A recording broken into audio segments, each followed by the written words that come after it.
بلوچستان کے مسائل کا حل سول ملٹری تعاون اور مشترکہ کوششوں سے ہی ممکن ہے۔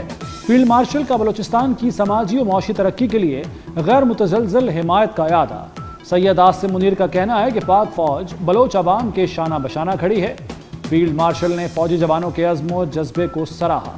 سید عاصم منیر کا بلوچستان کے علاقے تربت کا دورہ، کور کمانڈر بلوچستان نے استقبال کیا۔ فیلڈ مارشل کو فتنہ الہندوستان کے خلاف کامیاب آپریشنز پر بریفنگ دی گئی۔ جنوبی بلوچستان میں جاری ترقیاتی منصوبوں سے بھی آگاہ کیا گیا۔ وزیر اعلیٰ بلوچستان سرفراز بگٹی بھی موجود تھے۔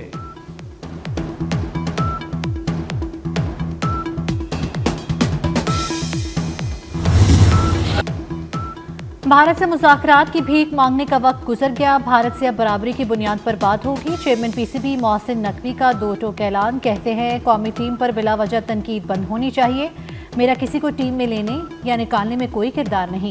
بھارت کے خلاف ہماری ٹیم بہت اچھا کھیلے گی۔ کھلاڑی دبئی میں اچھی پرفارمنس دکھائیں گے۔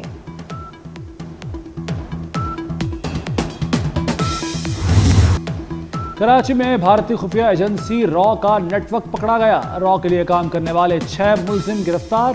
کراچی میں دہشت گردوں کے سیف ہاؤس کا بھی انکشاف۔ بدین کے عبد الرحمان کے قتل کی تحقیقات سے نیٹ ورک کا سراغ ملا۔ ماسٹر مائنڈ سنجیو کمار عرف فوجی بیرون ملک مقیم ہے۔ را نے سہولت کاری کے لیے علیحدگی پسند تنظیم کو بھی استعمال کیا۔ Additional I G C T D کے مطابق مزید گرفتاریاں بھی ہوں گی۔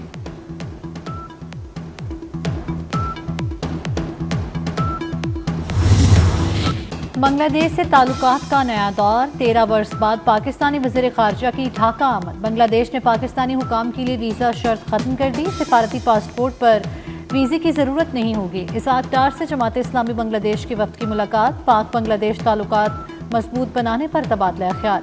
Ishaq Dar chief adviser professor محمد یونس اور مشیر خارجہ سے بھی ملیں گے۔ تو طرفہ تعلقات، علاقائی اور عالمی امور پر بات کی جائے گی۔ پاکستان اور بنگلہ دیش کے درمیان معاہدوں اور مفاہمت کی یادداشتوں پر دستخط متوقع۔ پاکستان سے بدترین شکست کے باوجود مودی سرکار کی ہٹ دھرمی، بھارت کا کسی تیسرے فریق کی ثالثی قبول کرنے سے انکار۔ بھارتی وزیر خارجہ جے شنکر نے جنگ بندی کے لیے امریکی فون تسلیم کر لیا۔ جے شنکر کا کہنا ہے کہ امریکہ سمیت کئی ممالک سے فون کالز کی گئیں۔ بھارتی وزیر خارجہ کا ٹیرف لگانے پر امریکہ سے بھی شکوہ، کہا صدر ٹرمپ نے تجارتی معاہدے پر دوہرا معیار اپنایا۔ بھارت کے خلاف پاکستانی میزائلوں کی کامیابی، امریکہ نے میزائل پروگرام تیز کر دیا۔ بلومبرگ کی رپورٹ میں کہا گیا ہے کہ بھارتی جارحیت کے خلاف پاک فضائیہ نے چین کے PL-15 میزائل کا کامیاب استعمال کیا۔ بھارتی جنگی طیاروں کو 100 میل سے زائد فاصلے پر مار گرایا۔ پاکستانی ایکشن نے امریکی فوج کو اپنی فضائی برتری کے لیے اقدامات اٹھانے پر مجبور کر دیا۔ بانی پی ٹی آئی کے بھانجے شیر شاہ کا 5 روزہ جسمانی ریمانڈ منظور۔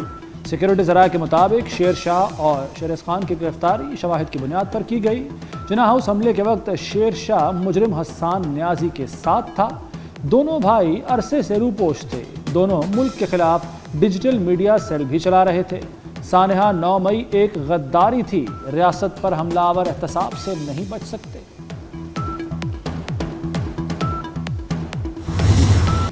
حکومت کسی کو بائی پاس کرے گی نہ کرنے دے گی۔ جو بھی مذاکرات ہوں گے سب کے سامنے ہوں گے۔ مشیر وزیر اعظم رانا ثناء اللہ کی میڈیا سے گفتگو، بولے جب تک ساتھ بیٹھیں گے نہیں مسائل حل نہیں ہوں گے۔ سیاسی ڈائیلاگ میں ہر چیز پر بات چیت ہو سکتی ہے، مذاکرات اور عدالتی فیصلوں کا آپس میں کوئی تعلق نہیں۔ جلاؤ گھراؤ کی ترغیب دی، پھر کہتے ہیں ہم نے کچھ کیا نہیں۔ اگر غلطی ہو گئی تھی تو اس پر معافی مانگتے۔ پی ٹی آئی کے سزا یافتہ سابق ارکان اسمبلی کی نااہلی بارے بڑی خبر، احمد خان بھچر اور احمد چٹھا کی درخواستیں خارج۔ ہائی کورٹ نے درخواستیں ناقابل سماعت قرار دے کر خارج کی۔ جسٹس خالد اسحاق نے مفرور نااہلی کے نظریے کے تحت آئینی پٹیشن ناقابل سماعت قرار دے دی۔ نون لیگ اور پیپلز پارٹی کا مل کر ضمنی الیکشن لڑنے کا فیصلہ، گزشتہ انتخابات میں رنر اپ رہنے والی جماعت کا امیدوار ہوگا۔ وزیر ریلوے حنیف عباس کہتے ہیں پورے پاکستان کو پتہ ہونا چاہیے ہم اتحادی ہیں۔ غیزر میں گلیشیئر پھٹنے سے تباہی، کالیداس کے مکینوں کی خیمہ بستی میں منتقلی، متاثرین کے لیے متبادل گاؤں بھی بنایا جائے گا۔ سیلاب متاثرہ علاقوں میں اسکول 25 اگست تک بند کر دیے گئے۔ ترجمان گلگت بلتستان حکومت کا کہنا ہے کہ متبادل پل کی تعمیر کے لیے ہنگامی بنیادوں پر اقدامات کیے جائیں گے۔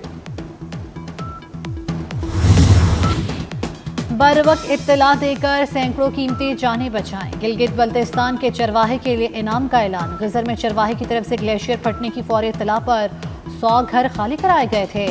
لوگوں کے محفوظ مقام پر منتقل ہونے سے کوئی جانی نقصان نہیں ہوا۔ وسیعت خان کو DIG پولیس کی طرف سے 10,000 روپے انعام دیا گیا۔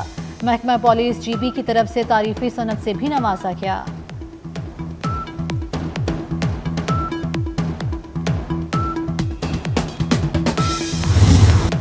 مانسون کا 8واں سپیل، لاہور، گجرات، گجرانوالہ، شکر گڑھ میں بارش، سرائے عالمگیر، لالا موسیٰ، کھاریاں اور تلا گنگ میں بھی جل تھل ایک ہو گیا۔ پشاور، ملاکنڈ، سوات میں بھی بادل کھل کر برسے۔ پہاڑوں کا پانی دریا سوات میں گرنے سے پانی کی سطح مزید بلند ہونے کا خدشہ پیدا ہو گیا۔ کراچی کے مختلف علاقوں میں بھی بارش ہوئی۔ محکمہ موسمیات کا کہنا ہے کہ بارشوں کا سلسلہ 27 اگست تک جاری رہے گا۔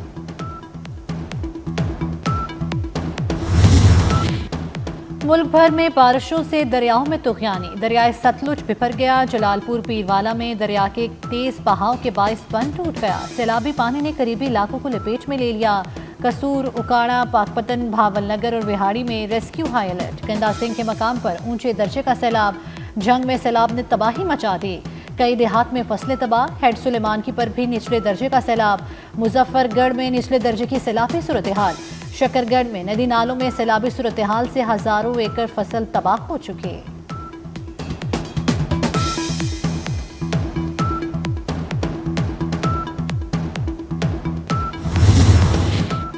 ملک بھر میں بارشوں اور سیلاب کی تباہ کاریاں۔ 24 گھنٹے کے دوران 14 افراد جاں بحق ہو گئے۔ NDMA کے مطابق 26 جون سے شروع ہونے والی بارشوں کے دوران جاں بحق افراد کی تعداد 785 ہو گئی۔ ملک بھر میں 1111 افراد زخمی ہوئے۔ 4735 گھروں کو نقصان پہنچا۔ The private sector has to lead this country, and the government just needs to provide the ecosystem, provide the enabling environment, and that's what we are doing in terms of the regulatory regime, etc. ملکی معیشت بہتری کی جانب گامزن ہے۔ تاجر اور سرمایہ کاروں کو سہولیات کی فراہمی ترجیح ہے۔ وزیر خزانہ محمد اورنگزیب کا اسلام آباد میں تقریب سے خطاب۔ کہا ملک میں 10 سے 15% لوگ ڈیجیٹل کاروبار سے مستفید ہو رہے ہیں۔ مستقبل میں ڈیجیٹل اثاثوں کا رجحان بڑھے گا۔ ڈیجیٹل سرمایہ کاری میں شفافیت کو یقینی بنانا ہوگا۔ محسن سپیڈ ان ایکشن، اسلام آباد میں تجاوزات کے خاتمے کا حکم دے دیا۔ وزیر داخلہ محسن نقوی کی زیر صدارت CDA ہیڈ کوارٹرز میں اجلاس۔ ٹی چوک فلائی اوور، شاہین چوک انڈر پاس کا اگلے ماہ سنگ بنیاد رکھنے کا فیصلہ۔ محسن نقوی کی ہاؤسنگ سوسائٹیز کو قواعد و ضوابط پر سختی سے عمل درآمد کرنے کی تنبیہ۔ ڈپلومیٹک انکلیو اپ گریڈیشن پروجیکٹ کے پہلے مرحلے پر فوری کام شروع کرنے کا حکم۔ 2 5 اسٹار ہوٹلز کا تعمیراتی کام 31 دسمبر تک مکمل کرنے کی ہدایت۔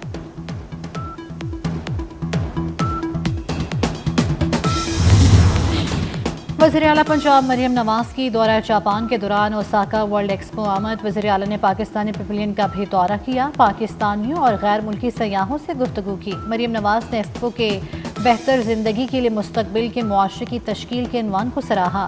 کہا پنجاب کے شہروں کو فیوچر سٹی کے تصور پر تعمیر اور ترقی دیں گے۔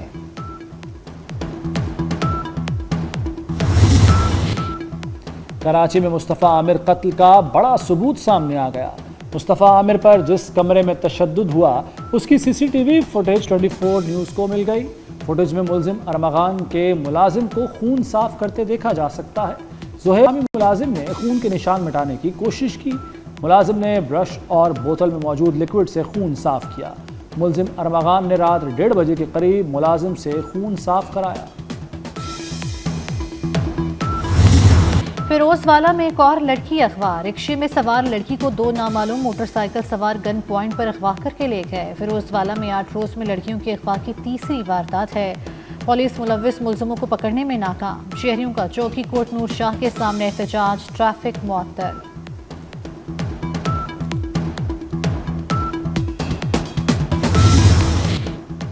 امریکی صدر ٹرمپ نے سرجیو گور کو بھارت میں نیا امریکی سفیر نامزد کر دیا. سرجیو گور جنوب اور وسطی ایشیائی امور کے لیے خصوصی مندوب بھی مقرر کر دیے گئے.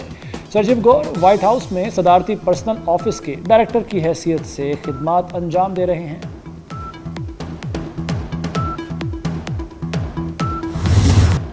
عظیم صوفی شاعر حضرت بابا بلے شاہ رحمۃ اللہ علیہ کے عرس کی تقریبات کا دوسرا روز. ملک بھر سے زائرین کی قصور میں مزار پر آمد جاری. پی سی بی کے بورڈ آف گورنرز کا 80واں اجلاس. Chairman P C B Mohsin Naqvi نے صدارت کی. کرکٹ کا معیار بہتر بنانے کے لیے اقدامات پر غور. کلبز کی اسکروٹنی کے لیے طریقہ کار میں رد و بدل کی منظوری. پی سی بی کے اپ ڈیٹڈ فائنینشیل رولز اور آڈیٹرز کے اثر نو تقرر کی بھی منظوری دی گئی.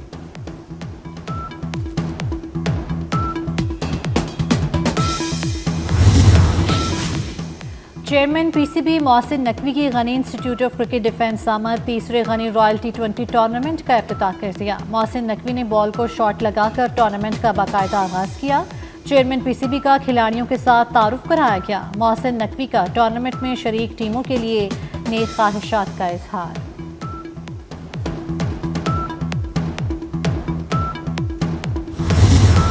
جنوبی کوریا میں ایشین تھروئنگ چیمپئن شپ جیولن تھرو میں پاکستان کے یاسر سلطان نے کانسی کا تمغہ جیت لیا. یاسر سلطان نے 77.43 میٹر دور میں